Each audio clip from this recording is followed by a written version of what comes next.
Hi everyone, and welcome to episode 12 of Fairview. In today's episode, we're going to be working on a row house neighbourhood, a construction site, and some more suburbs towards the later half of the episode. This row house neighbourhood that I'm working on now is between the main part of the city and the train station that I built 2 episodes ago.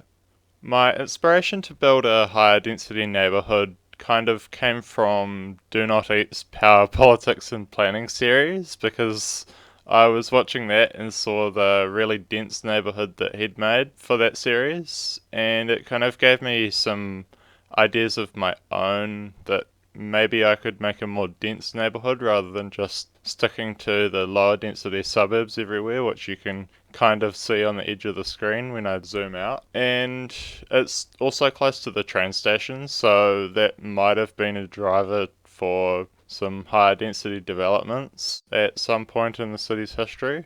Anyways, what's going on screen is I'm placing down these row houses and some other medium height buildings. I'm still trying to work with the 4-story height limit that I set myself right from the beginning of the series. But I just placed it over there so that I could get the buildings all aligned, because at the end of the block the slightly kind of angled road means that they won't snap nicely to the grid, so I was just using another block to achieve what I wanted here, and putting down some ploppable pavement to create a flat area where between the buildings, and I put a little wall there where the height difference is and just move it into place. And I didn't include it on screen, but off screen I used the terraforming network to basically just flatten out the terrain under there so that the dumpsters of the buildings aren't like half clipping through the ground. And here I'm using procedural objects to extend out the staircase to fit between these two buildings without like using too many props and things. And just in general trying to address all the height differences in these back alleys, because I really wanted them to be there because they are a real thing, good place for crime and every other dodgy, shady thing that can go on in a city, because that would happen here, let's be honest, it would. And here I'm just placing down a few trees out the front because I really felt that that place would otherwise feel a bit empty. I'm not really sure about those bright orange trees, but I downloaded some more and was just trying them out, because up until now I've just been using the Sugar Maple 4 set by Mr. Mason, and decided that it was time to maybe move on from just using them. I still use them quite a bit in this episode, but not like entirely, like every tree is just one tree. I also downloaded some more later in the second half of the episode, just to try and change things up a bit when I was working on the suburbs, but you'll see that when we get around to it.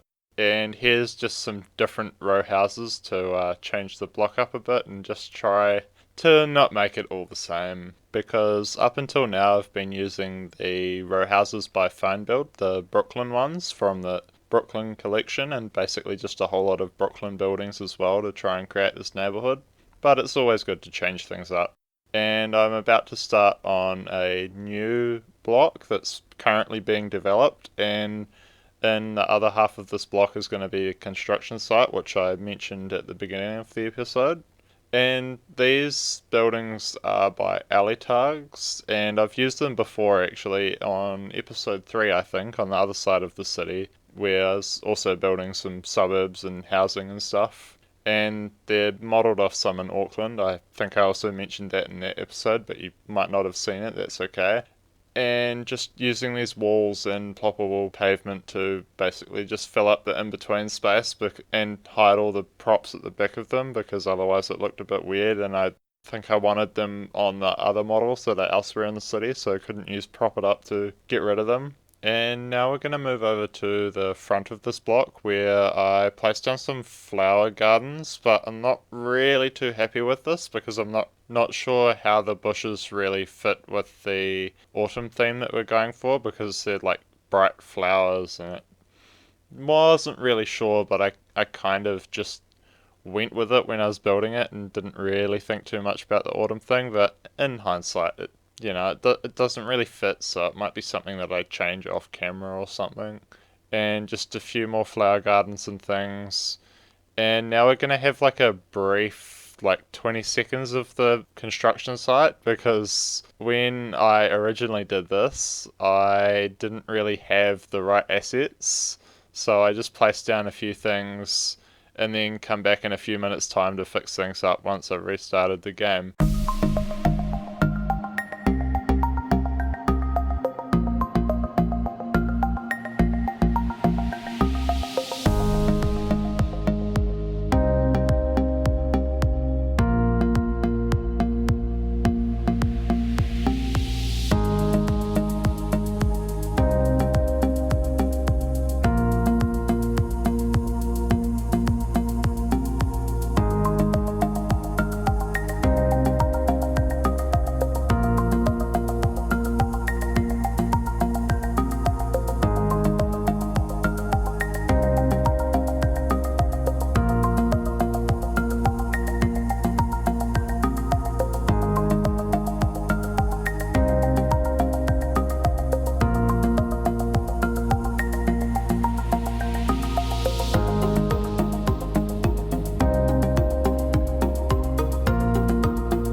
So now we're back at the construction site, and I changed the fences because when I zoomed out they'd just fully disappear. And I also changed the ground from pavement to gravel because it just looks like it's more kind of a work in progress if you've got gravel there instead of pavement. And the pavement just looked really unusual when I look back at it, so yeah, I changed it. And using these pavement decals to basically just cover up the in-between where the surface painter and the road is between the fence to make it look okay.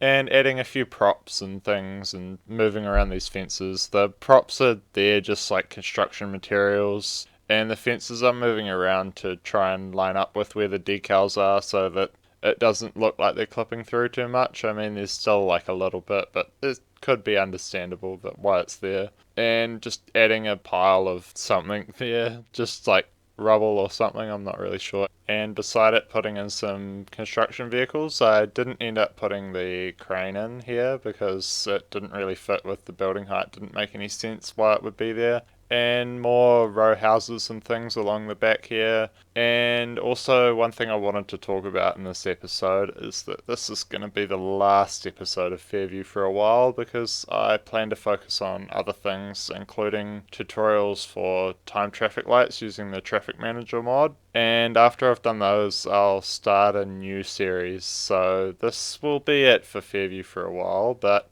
I'll do a cinematics next week, and we might come back to it in a few months' time. I'm not really sure. I can't say that I can just plan that far ahead and be okay with it, and I don't want to like set anything to in stone because things might happen. There might be some reason why I can't work on the new series that I have to come back to this, or just get fed up with it or something and end up coming back to Fairview. Anyways, yeah, I was thinking about starting a new series a while ago because I was kind of feeling a bit kind of over Fairview, and then I got to a point where it's like, I'm going to start a new series, made a map, got prepared, and then it kind of got to this point and I was starting to feel like I was into it again, but also just really want to start a new series because there's one particular mod, I'm not going to tell you which one, that I really want to use in that series, and it doesn't make sense to use it here. So yeah, that's my plan for the future. I think I mentioned some stuff in one of my previous episodes, but anyways, that's what's going on. So make the most of this as I did, which is why the episode is like 22 minutes or something, is because I really wanted to get this part of the city finished before I left it. So like also in the cinematics thing, which I'm going to do next week, it's not just like a huge chunk in the city. I mean, there still is a massive gap by the river, but I wanted to leave that empty for any downtown expansion because the rest of the downtown will be bordered by suburbs, and I didn't really want to have to like bulldoze a whole lot to try and basically expand the city when I come back to it. Like I always plan on like some sort of area to have left empty for downtown expansion, so I've just left that area empty. And that area's off to the bottom of the screen if you're wondering. You can't really see it, but it's on the other side of where we were working earlier in the episode. And here I'm just starting on some parking lots because the whole area doesn't really have any, because it would have been developed well before automobiles were a thing, so wasn't provided as they didn't need it, but at some stage they decided to put some here. And it might have been an old house that the city bought and turned into parking lots, or it might have been something else here, I'm not really too sure, but anyways, it's parking lots now, and I'm just trying to address the height difference here with some procedural object stairs, which I don't actually end up using in the end, but it's a good idea, so I left it in here. And yeah, the height difference of the road when I put the parking lots down, in just a second I realised that everything's wrong and basically have to try and adjust things, and it means that the stairs go.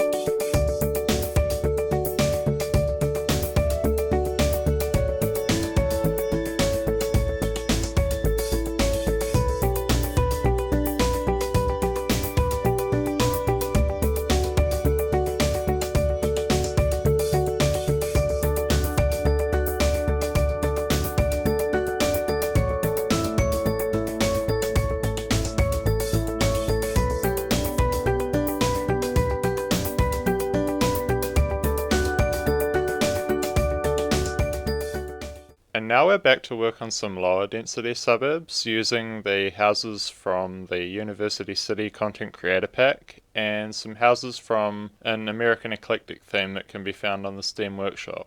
I'm just figuring out where the houses will go in general first, and then I'll use Move It to adjust them. I cut the video about now to remove all the vanilla trees from the houses using Prop It Up. As you can see, all of a sudden it looks very bare without the trees there.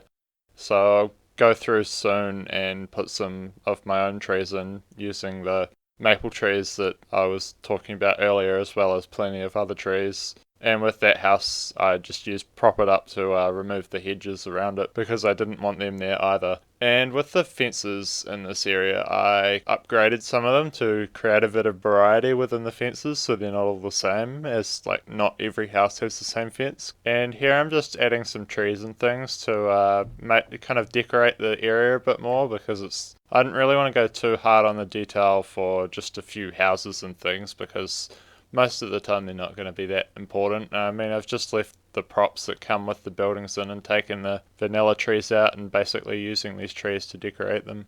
And another parking lot because it's kind of needed in this area.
And here, just along opposite the train station, I'm putting some higher density buildings because this would have been a good place to build, so they would have wanted more people to cram in here rather than the smaller houses that you see behind it. And just adding in a few trees and things. And this next block is pretty much quite a lot of copying. I just picked a few buildings from different blocks and kind of mashed them all together and created something that's different but from what I've already done. The vanilla buildings stand out a bit because their roofs are different, and like the green roof building and the red roof building stand out from all the rest, as well as that one with the white roof. It's not too bad. I mean, I'm just adding some trees and things again, like I have been in pretty much every block of houses in the whole city. Around this part of the city, I also changed the rocks along the side of the train track from the vanilla rocks to some Vanya that I used in a previous episode. I also added some grass on the rocks, which you can see here.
So this is the last area that I work on today. It's up against the train track for the most part, and I've placed down a retaining wall in between where these houses are and the train track to hide the vanilla cliffs and just try and work with some different assets, I guess. The retaining walls actually like conform to the terrain, so there's parts in the cinematics where they kind of look a bit unusual because they're like going over a bump and it just doesn't really look right. But for this part is where I downloaded some more trees, so using them around the back of the houses. Some of the trees Prez uses in his New Windsor series, and I was very conscious that I don't want the city to look too much like a replica of New Windsor, so I was just trying to limit those really light red pink trees to a minimum because I know that Prez uses them a lot in his series, but it shouldn't matter too much.